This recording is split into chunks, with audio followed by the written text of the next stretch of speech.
¿Ok? Allí condenó el pecado, en la carne. ¿Ven? Para que la justicia de Dios llegase a nosotros. ¿Comprenden? Esto es bien importante. Si mi oponente dice que este sacrificio, ¿verdad? Es el mismo, entonces el mismo que Jesús hizo en la cruz, que es el mismo de la mesa, entonces tiene que haber derramamiento de sangre, porque es el mismo y el único sacrificio. Lo dice el numeral 1366, ¿verdad? Déjenme ir ahí para leerlo, a ver si a tiempo. También llevo aquí el tiempo. Me quedan 4 minutos. Ahí vamos a ir. Grábense eso. Sin derramamiento de sangre no hay remisión de pecados, ¿verdad? ¿Qué es lo que dice su magisterio, amigos católicos? Siendo honestos, ¿qué es lo que dice? Que es un sacrificio incruento. ¿Qué significa esto? Incruento. Sin sangre. ¿Hay derramamiento de sangre en la Eucaristía? No hay derramamiento de sangre. Por lo tanto, no hay perdón de pecados. Es la ley. Sin derramamiento de sangre no hay remisión de pecados. Miren, ¿por qué digo de la ley? ¿Por qué cité la ley? Porque Cristo cumplió la ley por nosotros. Gálatas 3:13 dice que Cristo nos redimió de la maldición de la ley, hecho por nosotros maldición.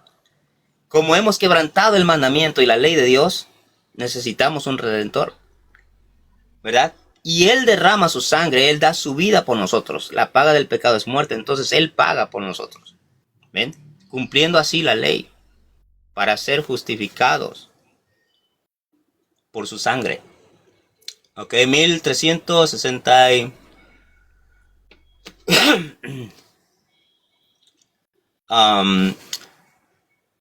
1300, permítanme, se lo voy a leer aquí.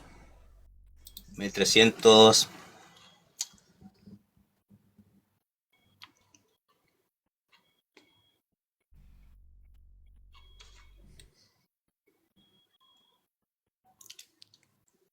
Ok.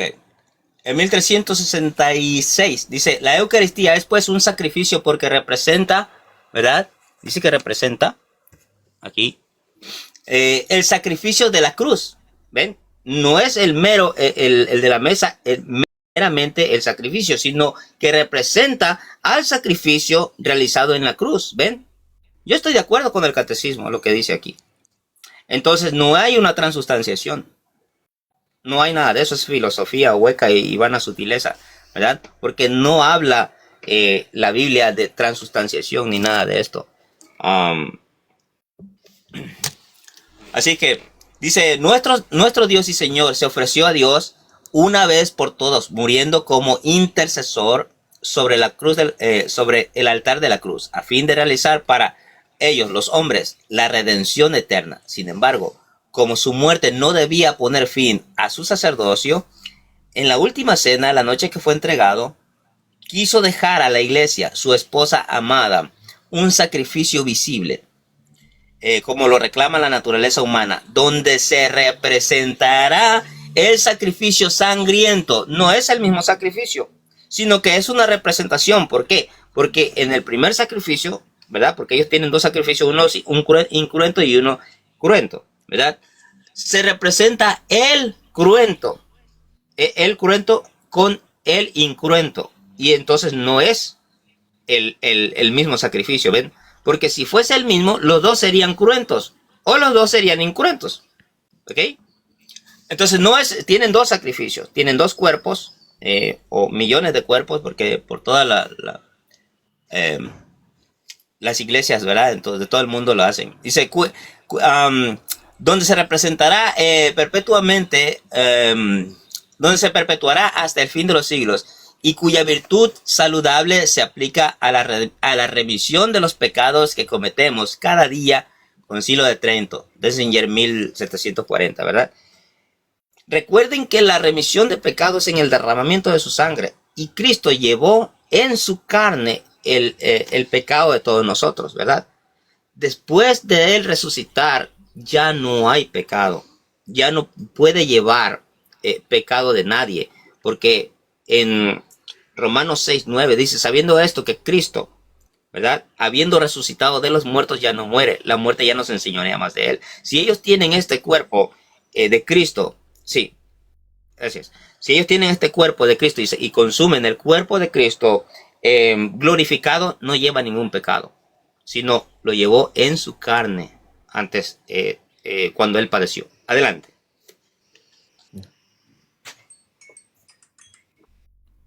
Listo.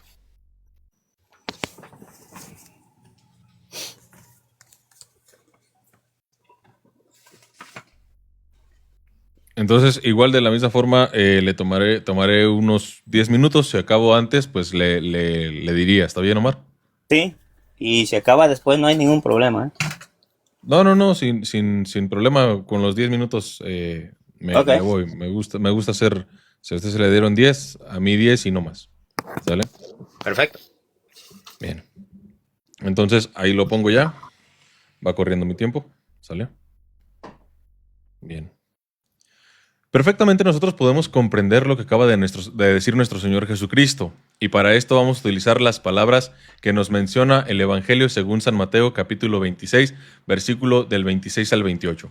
Dice, y mientras comían, tomó Jesús el pan y bendijo, y lo partió y dio a sus discípulos y dijo, tomad, comed, esto es mi cuerpo, utilizando la palabra del indicativo del verbo ser, es mi cuerpo. Y tomando la copa y habiendo dado gracias, les dio diciendo, bebed de ella todos, porque esto es, nuevamente utiliza una palabra del indicativo del verbo ser, mi sangre del nuevo pacto, que por muchos es derramada para remisión de los pecados. Cuando nosotros visualizamos qué es el ser, estamos hablando justamente de la sustancia, pues la sustancia es lo que es en sí mismo y no en otro. Entonces, por lo tanto, el pan deja de ser pan para ser el cuerpo de Cristo una vez que da gracias y que se lo entrega a sus discípulos. Por eso ya no les dice, les doy pan nada más, sino que les dice, esto es mi cuerpo. Ahora, cuando nosotros vamos al Evangelio según San Lucas, capítulo 22, versículos 19 al 20, nos refiere con esto. Y tomó el pan y dio gracias. Nuevamente vemos la acción. Primero toma el pan, da gracias, lo partió y les dio. El 25 en adelante podemos ver lo que les está diciendo justamente nuestro Señor Jesucristo a los fariseos, a los saduceos y también a sus discípulos. Dice el versículo desde el 35, nos dice, Jesús les dijo, yo soy el pan de vida, el que a mí viene nunca tendrá hambre, y el que en mí cree no tendrá sed jamás. Mas os he dicho que aunque me habéis visto, no creéis. Todo lo que el Padre me da vendrá a mí, y al que a mí viene, no le echo fuera. Porque he descendido del cielo, no para hacer mi voluntad, sino la voluntad del que me envió. Y esta es la voluntad del Padre, el que me envió. Que de todo lo que me diere no pierda yo nada, sino que lo resucite en el día postrero. Y esta es la voluntad del que me ha enviado, que todo aquel que vea al Hijo y cree en él, tenga vida eterna, y lo resucitaré en el día postrero. Murmuraban entonces de él los judíos, porque había dicho, yo soy el pan que descendió del cielo, y decía, ¿no es este Jesús el hijo de José, cuyo padre y madre nosotros conocemos? ¿Cómo pues dice este, del cielo he descendido? Jesús respondió y les dijo, no murmuréis entre vosotros, ninguno puede venir a mí si el Padre que me envió no le trajere, y yo le resucitaré en el día postrero. Escrito está en los profetas, y serán todos enseñados por Dios. Así que todo aquel que oyó al Padre y aprendió de él, viene a mí. No que alguno haya visto al Padre, sino aquel que vino de Dios. Este ha visto al Padre. De cierto os digo, el que cree en mí, tiene vida eterna. Quiere decir, hay que creer en ese que el Padre ha enviado y lo que él está diciendo. Yo soy el pan de vida. Vuestros padres comieron el maná en el desierto y murieron. Este es el pan que desciende del cielo, para que el que de él come no muera. El pan bajado del cielo, que del que él come no muera. Yo soy el pan vivo que descendió del cielo. Si alguno comiere de este pan, vivirá para siempre. Y el pan, ojo, y el pan que yo daré es mi carne, la cual yo daré para la vida del mundo. Nuevamente vemos la palabra del indicativo del verbo ser.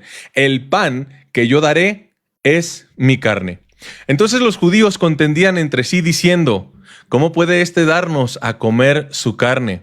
Jesús les dijo, de cierto os digo, si no coméis la carne del Hijo del Hombre y bebéis su sangre y no tenéis vida en vosotros, el que come mi carne y bebe mi sangre, tiene vida eterna, y yo lo resucitaré en el día postrero, porque mi carne es verdadera comida y mi sangre es verdadera bebida, lo cual, posteriormente, aquí mi oponente me va a tener que demostrar que Jesús dio su carne verdadera o dio una falsa carne, porque si no dio su carne verdadera, sus palabras en este texto caen al vacío y son huecas.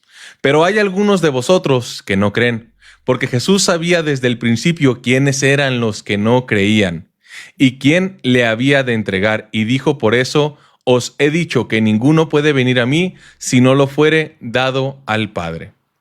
Desde entonces, muchos discípulos volvieron atrás y ya no andaban con él. Entonces nosotros perfectamente comprendiendo nuevamente las palabras, vemos que lo que se suscita en ese aspecto es utilizar el indicativo del verbo ser. Esto es mi cuerpo, esta es mi sangre, el pan que yo les daré es verdadera comida y es verdadera bebida. Cuando nosotros lo referimos con respecto al apóstol San Pablo y cómo se lo enseña a la iglesia de Corinto, nos lo dice en Primera de Corintios, capítulo 11, versículo 23 en adelante. Porque yo recibí del Señor lo que también os he enseñado, que el Señor Jesús, la noche en que fue entregado, tomó pan y nuevamente, después de hacer la acción, y habiendo dado gracias, lo partió y dijo, tomad, comed, esto es mi cuerpo. Que por vosotros, aquí estoy utilizando la traducción de la Reina Valera, que por vosotros es partido. Aquí incluso nosotros podemos encontrar que hay un error, incluso en la forma de traducción. Porque entonces, si el cuerpo es partido, no se cumplirían las profecías. Ahora, en el versículo 27 nos dice, de manera que cualquiera que comiere este pan o bebiere esta copa del Señor indignamente será culpado del cuerpo y de la sangre del Señor. Entonces, aquí es otra de las cuestiones en las cuales mi oponente va a tener que responder a esta pregunta. Si Jesucristo dio su verdadero cuerpo y dio su verdadera sangre en la última cena para con sus discípulos, y después de ello nosotros que comemos del pan que se convierte en el cuerpo y la sangre de nuestro Señor Jesucristo, pero para mi oponente solo es una representación, ¿cómo de algo que solo es representación vamos a tener culpa y vamos a ser justamente partícipes de lo que aconteció con nuestro Señor Jesucristo? De esta forma, nuevamente, si Él no nos dio su verdadero cuerpo y no nos dio su verdadera sangre, solamente es una representación, solo lo representa, entonces nosotros no tenemos por qué ser culpables de aquel acontecimiento, porque no es real. Así es que, justamente comprendiendo esta parte, me dijo, bueno, vamos a tomar aquí los puntos para cuando lleguemos a esos términos, ¿no? ¿Cuándo derramó el Señor su sangre y su cuerpo fue inmolado? Bueno, Apocalipsis capítulo 13, versículo 8 nos dice, cuando estamos hablando de él, y la adorarán todos los que moran en la tierra, cuyos nombres no han sido escritos desde la fundación del mundo en el libro de la vida del Cordero que fue inmolado desde el principio. Hay que utilizar bien los términos y espero que también en la siguiente posición, que en este caso son las preguntas, mi oponente sepa explicarnos bien los términos que acaba de utilizar con respecto a representación. Así es que hasta ahí concluyo mi participación.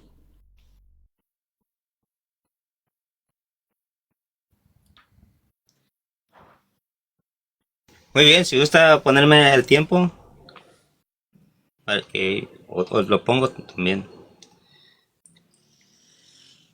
Pues de hecho, si quiere, más bien pasemos a las preguntas. Ok, está bien. ¿Listo? Adelante. Usted fue el que comenzó su exposición, puede hacer las preguntas. Ok. Cuando usted come, ¿verdad? Porque hay una condicional ahí. El que come mi carne y bebe mi sangre tiene vida eterna. Y dice la palabra en Romanos, en Hebreos, ¿verdad? 10, 13. Dice, Y en esta voluntad somos santificados mediante la ofrenda del cuerpo de Cristo hecho una vez y para siempre. ¿Usted es santificado mediante la ofrenda del cuerpo de Cristo cuando usted participa de ella? Sí. Ok. Bueno, ya puede argumentar. No sé si quiere... La respuesta simplemente es esa con respecto a su pregunta. Sí, uno es santificado con respecto a participar en ello. Ok, no va a refutar, no va a argumentar sobre eso. Aquí más bien ya le tocaría a usted si va a hacer una refutación con respecto a mi respuesta o algo. Ok, para llevar un orden, ¿no? Bueno, entonces claro. Si no va a argumentar, bueno, y entonces yo voy a argumentar. No sé cuánto tiempo quiere que tome para argumentar. No, lo necesario. Adelante, usted tranquilo, tómelo. Lo que tenga que refutar, refútelo. Ok. Bueno, es santificado mediante la ofrenda del cuerpo de Cristo cuando Él participa de la Eucaristía, ¿verdad? Hay una condicional aquí en Juan 6 también, que dice, el que no come. Él me tendría que decir que cómo comió el cuerpo de Cristo Abraham, Isaac, Jacob, Elías, Eliseo, todos ellos. Porque si no comieron la carne del Hijo del Hombre y no bebieron su sangre, no tienen vida en ellos. Él dice que es santificado. ¿Saben qué es lo que dice en el 14? Dice, porque con una sola ofrenda hizo perfectos para siempre los santificados. Esa va a ser mi siguiente pregunta. Si Él es perfecto, si fue hecho perfecto para siempre, como Él ya fue santificado mediante la ofrenda del cuerpo de Cristo, le voy a preguntar si Él es perfecto para siempre. Adelante. Bueno, ahora sí, con respecto a ello, pues nada más mencionarle, el Señor Jesucristo es justo y misericordioso. No le puede pedir a alguien algo que no comprende en el nuevo pacto. Si ellos no pertenecen al nuevo pacto y ellos no pueden por justamente el espacio-tiempo comer el cuerpo y la sangre de Cristo, no les puede pedir que hayan participado en el nuevo pacto porque perfectamente ellos no estaban comprendidos para el nuevo pacto. Ok, es que no entiendo cómo, ya dio su respuesta a usted, pero no entiendo cómo va la cosa aquí, porque no quiero... Ahí sería con ese punto. Ahora, yo le haría la pregunta, ¿sale? Ahora va mi pregunta, ¿sí? Nuestro Señor Jesucristo dice en Mateo capítulo 26, versículo 26 en adelante, lo mismo que en Lucas capítulo 22, versículo 19, el Evangelio según San Marcos capítulo 14, versículo 22, esto es mi cuerpo. La pregunta es esta. ¿Jesucristo, al dárselos, les dio su verdadero cuerpo o no les dio su verdadero cuerpo a los que estaban comiendo? Claro, no les dio su verdadero cuerpo. Esa es mi respuesta. Adelante si va a argumentar. Perfecto. Entonces, si su respuesta es no le dio su verdadero cuerpo, el Señor Jesucristo ha mentido, porque entonces no es su cuerpo. Adelante con su contrarrefutación. Bueno, perfecto. No ha mentido el Señor, porque Él está usando hebraísmos, ¿ok? El Señor también dice, ¿verdad? Esto es mi sangre. Como lo dice el numeral aquí, 1366, donde se representará su muerte, ¿ven? Así que no mintió el Señor. El Señor les está diciendo, pero está haciendo a la misma vez, ¿verdad? Una representación, ¿ok? Y en cuanto a lo de Abraham, ¿verdad? De todos aquellos, nadie es salvo de diferente manera. Todos somos salvos de la misma manera. Con el sacrificio de nuestro Señor Jesucristo, Abraham se alegró de ver mi día y lo vio y se regocijó. Ninguno ha sido salvo de otra manera, sino que siempre todos, y también los reto, si gustan, para que me demuestren que si alguien fue salvo de otra manera, este sacrificio es retrospectivo, amigo, y prospectivo, ¿ok? Que alcanza hacia allá. Tú mismo citaste Apocalipsis, que dice que fue inmolado desde la fundación del mundo, ¿ves? De otra manera le hubiese sido necesario padecer muchas veces desde antes de la fundación del mundo. Así que nadie se salva. Si ellos no comieron la carne del Hijo del Hombre, no estoy enojado, si ellos no comieron la carne y bebieron su sangre, no tienen vida, no han sido salvos, pero ellos sí comieron la carne del Hijo del Hombre y bebieron su sangre. ¿Sabe por qué? Porque en el 35, Juan 6:35, dice, el que a mí viene nunca tendrá hambre, y el que en mí cree no tendrá sed jamás. Entonces tú tienes a todos los del Antiguo Testamento y a María, que estaba en la ley, ¿verdad? Perdida. ¿Qué te parece? Adelante. Bueno, listo, ya hice ahí su contrarrefutación. Puede hacer su segunda pregunta. Ok. Según su catecismo, ¿verdad? Y toda su enseñanza es el mismo sacrificio, único y el mismo sacrificio. Dice en Gálatas 3:13 que Jesús Cristo nos redimió de la maldición de la ley, hecho por nosotros maldición, ¿verdad? Como es el único y el mismo sacrificio, el de la cruz, incruento e incruento. La hostia, cuando se hace la consagración, ¿verdad? Que ya se convirtió en Cristo. Esa hostia que es Cristo, que ya no es pan, sino que es Cristo, ese Cristo es hecho maldito por ustedes, como lo fue en Gálatas 3:13, para llevar sus Ese, pecados. es una respuesta abierta, o sea, puede ser una pregunta abierta. No, es cerrada. Mira, si Cristo fue hecho maldición para llevar nuestros pecados, dice que Cristo nos redimió de la maldición de la ley, hecho por nosotros maldición. Si es el único y el mismo sacrificio, el de la mesa y el de la cruz, le pregunto a usted, cuando ya el sacerdote hace la consagración y hace la conversión, que se convierte en carne, que ya no es más pan, ¿verdad? Sino Cristo mismo, ese Cristo que está en la hostia, ¿es hecho maldito por ustedes para llevar sus pecados? Ok. Es el mismo, es el cuerpo de nuestro Señor Jesucristo, por lo tanto, es ese que se hizo maldito, sí. Entonces, cuando bueno, no sé si va a contestar ahí. No, pues Algo. esta es la respuesta. Perfecto. Bueno, cuando su sacerdote presente la hostia, ¿verdad? Debería de decir, aquí está el maldito que se hizo maldición por ustedes, ¿verdad? Yo le pregunté a otras personas de esto y dijeron que no. 2 personas, que no es hecho maldito. Por lo tanto, para que esto funcione, ¿verdad? Tiene que ser maldita la hostia. Deben llamarla una maldita hostia.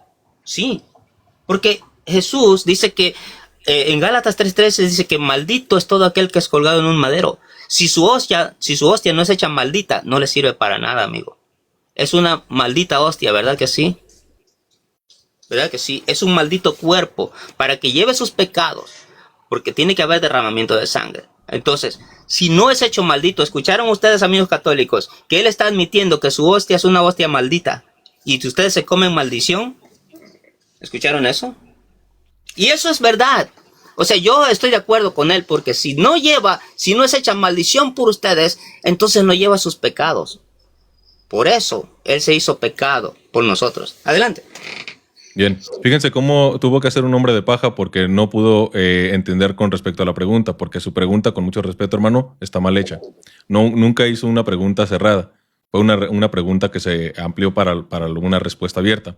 Si la Escritura menciona que ese Jesucristo es el que se hizo maldito, según lo que dice la Escritura y según es la forma en la que usted pretendía refutar mi argumento, yo nunca he dicho que la Eucaristía, o en este caso la hostia, se vuelve maldita, sino que aquel que dio su cuerpo es del que habla la Escritura y es el cuerpo. Él mismo es el que dio el cuerpo, que ese es su cuerpo. Yo no he negado en ningún momento hasta ahorita la Escritura. Lo que usted tuvo que hacer es implicar las palabras de aquel que se hizo maldito a la Eucaristía, haciendo un hombre de paja de lo que yo había dado como respuesta. ¿Sale?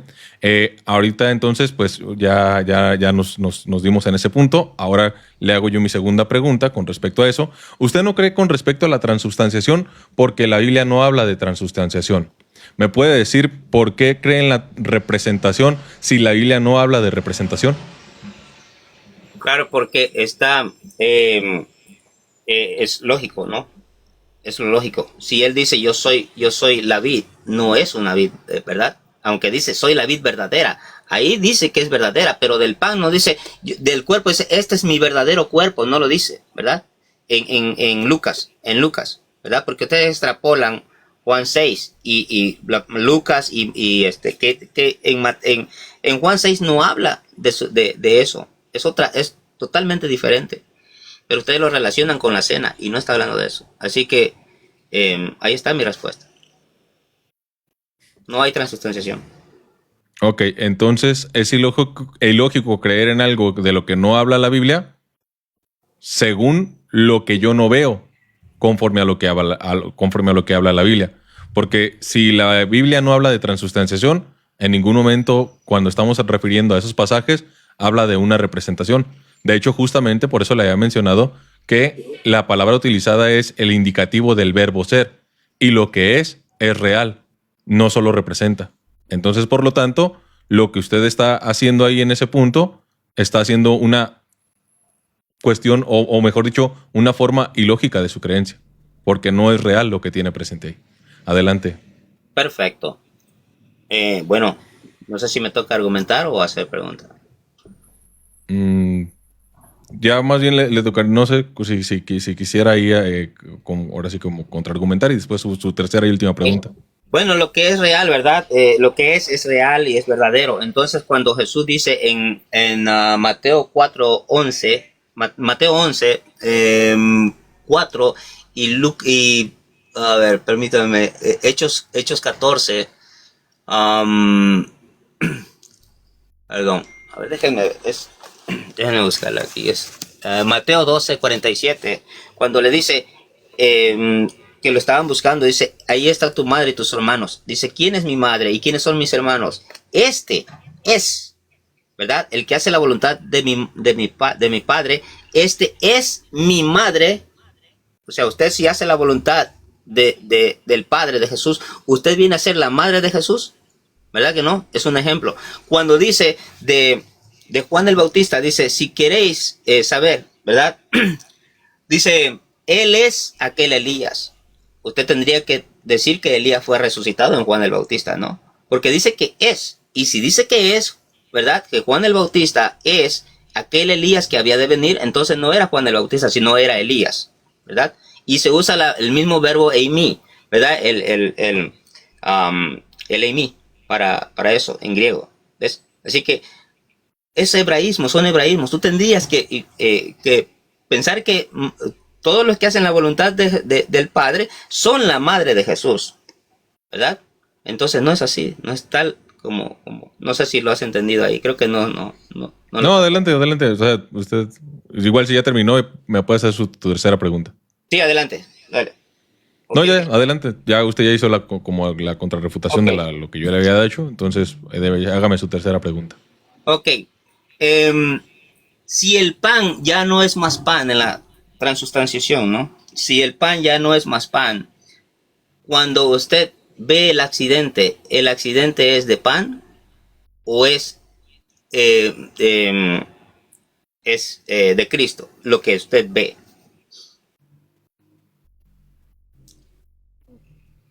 Ok, el accidente es de pan, o sea, el accidente mejor dicho, los accidentes se mantienen. ¿El accidente refleja un pan o el accidente refleja un cuerpo? Claro, los accidentes manteniéndose sí reflejan un pan. Ok, bueno, entonces sigue siendo pan, porque dice que ya no es más pan. Si reflejan el pan los accidentes, entonces quiere decir que la sustancia no ha cambiado, amigo. ¿Comprende? La sustancia es aquello que hace. Los accidentes es aquella cosa que hace, que muestra lo de la sustancia, lo que es de la sustancia, ¿comprendes? Si tú ves un pan, es que la sustancia no ha cambiado. Por ende, no ha cambiado el accidente. Así que no hay transustanciación. Si no hay cambio de accidente, no hay cambio de sustancia. Porque lo que tú ves es pan. Adelante. Bien. Fíjense cómo en ese punto entonces se le vuelve la lógica en su contra, mi hermano, y le voy a decir por qué. Justamente porque los mismos fariseos y los judíos comprendían a Jesucristo solamente como un hombre. ¿Cómo puede decir a este que ha bajado del cielo si nosotros le conocemos, su madre y su padre? ¿No? En esa cuestión entonces lo único que están viendo es el accidente, el cambio en el sentido de la forma como hombre, pero no están viendo la realidad de todo el ser, es decir, el ser de Jesucristo, que Jesucristo se comprende con cuerpo, sangre, alma y divinidad. Entonces, cuando nuestro Señor Jesucristo nos habla, nos refiere perfectamente el pan que yo les daré, refiriéndose a lo que se puede ver, ¿sí? Pero ese ya no es ese ya no es más pan. ¿Por qué? Porque el pan que yo les daré es mi cuerpo para vida del mundo. Entonces, el que come mi cuerpo y bebe mi sangre, ese tiene vida eterna. ¿Qué es lo que tomó? Pan. ¿Qué es lo que vieron? Pan. ¿Cuál es la sustancia de ese pan? Deja de ser una vez que es la acción de gracias. Por eso se ejemplifica esa analogía. Lo que puedes ver a simple vista no es toda la realidad de lo que es la sustancia. Así es que, bueno, termino con mi tercera y última pregunta con ese aspecto. Con respecto a la cristianidad en general, ¿tiene usted algún documento histórico que nos muestre que la Iglesia ha profesado que lo que sucede en la última cena es solo una representación? Sí. En la cristiandad, ¿verdad? Ustedes se dicen ser cristianos. Miren el numeral 1366. Con su mismo documento, amigo. ¿Ok? Ya que me pidió un documento de la cristiandad. Y aquí dice...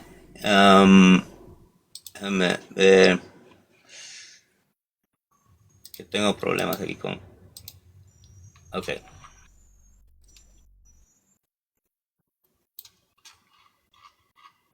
Lo voy a leer otra vez el mismo documento, ¿verdad? ¿Cuál numeral era, me dijo, querido Omar? 1366. Dice...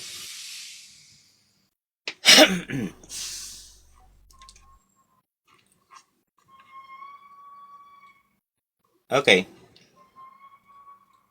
Dice, la Eucaristía es pues un sacrificio porque representa, hace presente, el sacrificio de la cruz. Porque es su memorial, ¿verdad? Algo traer, es la anamnesis, hacemos memoria, no hacemos aquello, ¿verdad? Porque los hijos de Israel no se iban a meter a Egipto otra vez. Dice, y aplica su fruto. Nuestro Dios y Señor se ofreció a Dios Padre una vez por todas, muriendo como intercesor sobre el altar de la cruz, a fin de realizar para ellos, los hombres, la redención eterna. Sin embargo, como su muerte no debía poner fin a su sacerdocio, en la última cena, la noche que fue entregado, quiso dejar a la iglesia, su esposa amada, un sacrificio visible, dice, como lo reclama la naturaleza humana, donde se representará el sacrificio sangriento que iba a realizarse a futuro en la cruz. ¿Ves? Ahí está. Una representación. Bien, mi querido Omar, nuevamente le voy a repetir la pregunta, no para que me la conteste, sino para que vea la pregunta que le había hecho. Que si tenía un documento de la cristianidad que dijera que solo es representación. No. Ese documento habla que es representación, pero no dice solo es representación. Nos está explicando en qué sentido es representación y en qué sentido nosotros creemos verdaderamente que el pan se convierte en el cuerpo y la sangre de Cristo, así como los padres de la iglesia creían perfectamente en ello. Así es que, mi querido Omar, primero le pido 1000 disculpas porque tenía corto el tiempo y pues bueno, independiente de ello, estos 40 minutos que pudimos tener ahí de mini debate formal, creo que con eso es suficiente, ¿no? Gracias. Le agradezco mucho, que tenga una muy bonita tarde. Dios le bendice, Omar. Igualmente, a todos ustedes y a tu audiencia, que Dios los bendiga a todos, amigos. Amén. Bendiciones, Gracias, hermano. igualmente. Conecto para que... Gracias. Gracias, querido.